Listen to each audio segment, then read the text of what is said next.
বন জঙ্গলে ঘেরায় এই রাস্তা এতটা সুন্দর, সারিবদ্ধ হয়ে দাঁড়িয়ে আছে বিশাল বিশাল শাল গাছ এবং আকাশমণি গাছ। দেখতে খুবই সুন্দর লাগতেছে বন্ধুরা, আপনারা দেখুন, একটু খেয়াল করলে দেখতে পারবেন। আচ্ছাদিত ঘন জঙ্গল, তার দুই পাশ দিয়ে এরকম সুন্দর একটা রাস্তা, দেখলেই মন জুড়িয়ে যায়, আপনাদের মন জুড়িয়ে যাবে আশা করি। খুবই সুন্দর, খুবই মনোমুগ্ধকর জায়গাটা। বাহ, ভেরি গুড,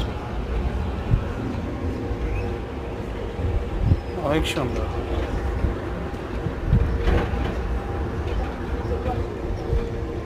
দেখতে থাকুন। ও মাই গড, ও মাই গুডনেস, বাহ। Sige, like the